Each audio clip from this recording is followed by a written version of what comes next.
Hey folks, welcome back to Only the Best Fantasy Novels. My name is Robin, and today I want to talk about one of the books that's a finalist for the best novel in the of the World Fantasy Awards in this year, and that is The Reformatory by Tananarive Due. And this this is just an absolutely brutal book. This is easily the most probably the most uncomfortable book I've ever read, and there were parts in it that just plain made me sick. Like, this book was potent, powerful, and is a book that's going to haunt me for years to come, easily. So, what is it about? Robbie Stevens is a kid, and he was basically only defending his sister when he kicked Lyle McCormack. But when you're down south, all that everyone sees is a black kid had the audacity to kick a white kid.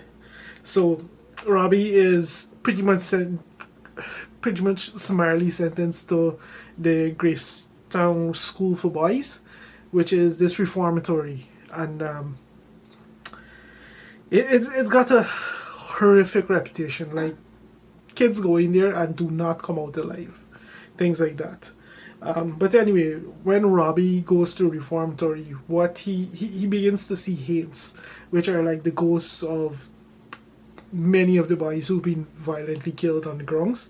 And the more that he becomes exposed to the happenings at the reformatory, the more it becomes clear that if he's just a hair's breadth away from becoming a Haint himself with what's happening there. So, like I said, this is just a very uncomfortable book to read. Like, there's when I said powerful and potent, like, I just don't have the words to describe how skin crawling this book is. At its very core, and throughout every single page of this book, it deals with racism, and not just racism in a shallow way. It deals with it just looks at the way that it just became internalized and the way it became just systematic. Like, this is the 1950s. Slavery was long abolished at this point, but there was nothing free about being black in the South at this point in time. Tananarive Due, like in the author's note, she talks about the multiple inspirations that she drew on to write this book, and in some cases it was even family experience. So, like, there's what she put together here is a story of deep racial hatred, unlike anything I've read to date. Like, I've read a few from other authors who have tackled the situation, but I don't think anyone has written something that I've read, at least, that was just so biting in the way that it just drives home the horror of this situation. Because first and foremost, this is a horror novel, and yes, it does have ghosts, but those ghosts have nothing to do with the horror in this novel. The horror in this novel is 100% inflicted by people on people, and for me personally, those are the worst kind of stories to read. Like, I don't like to read stories like that. I don't like to watch movies like that where it's just regular people doing things to other people. And this will check me out. And needless to say, she doesn't take the easy way out like what T.J. Klune did with House in the Cerulean Sea, and basically tried to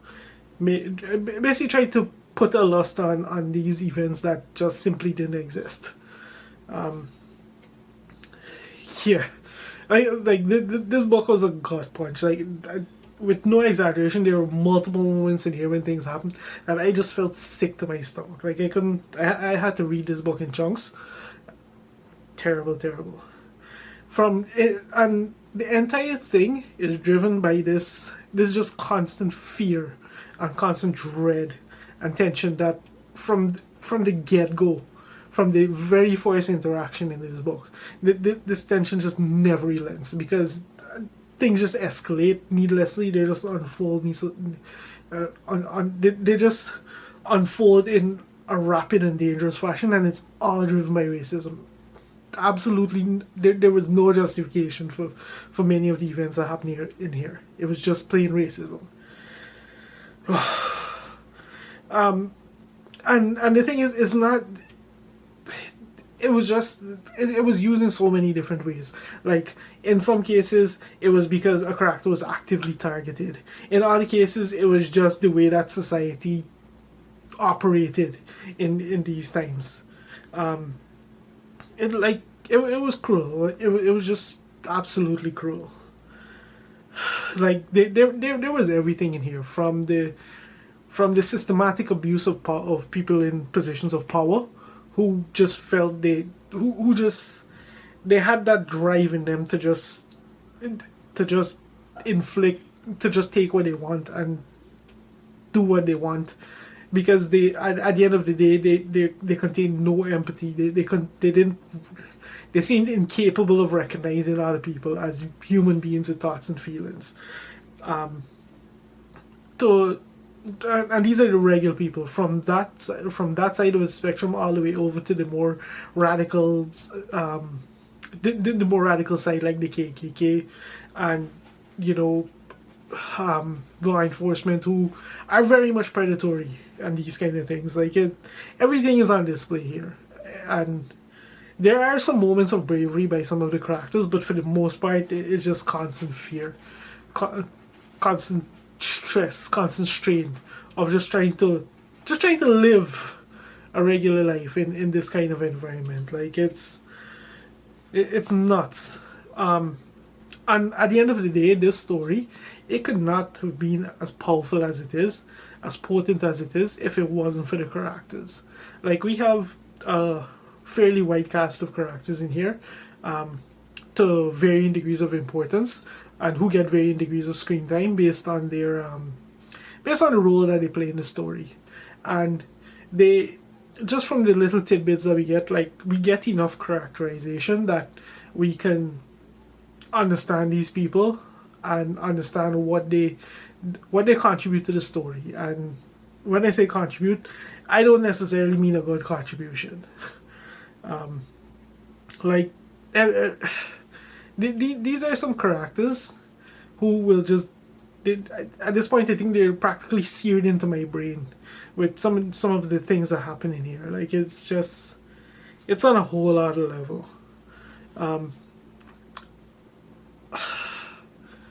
It's just an incredible book. It primarily follows two main story threads. So you have Robbie after he was essentially thrown in juvie. He was eventually thrown into the Reformatory, which, by the way, was seen as an act of benevolence, practically. We follow his basically his journey in the Reformatory as he learns about the environment and just the atrocities that have happened here.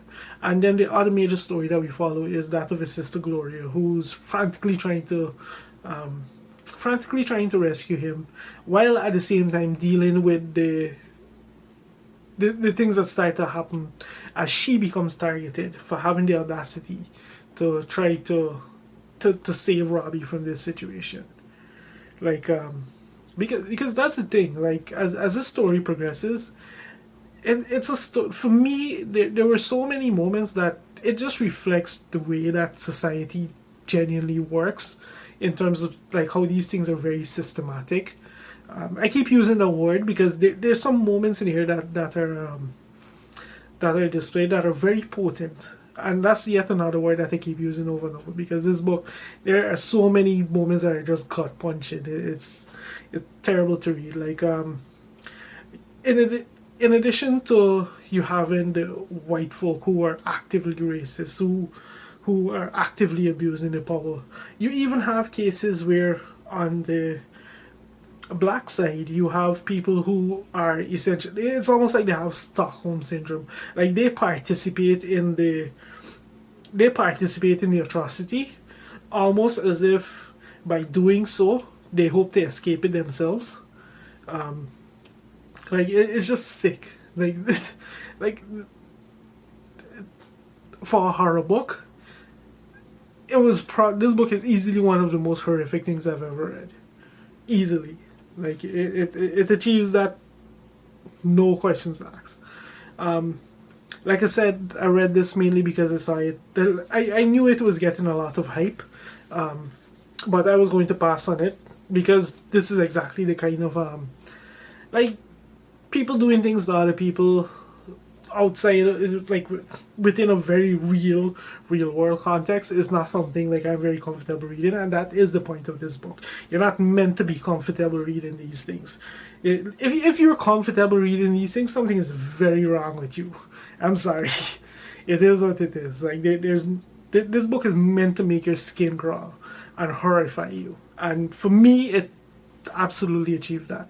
Like I said, I initially didn't want to read this, even though like I knew the many people who I trust have said this was a good book, but then it cropped up as one of the finalists for the War Fantasy Award, and that is an award I try to read everything of every year, so it was inevitable I get to this, and at this point I have to say that I think it's the book that should win the award this year.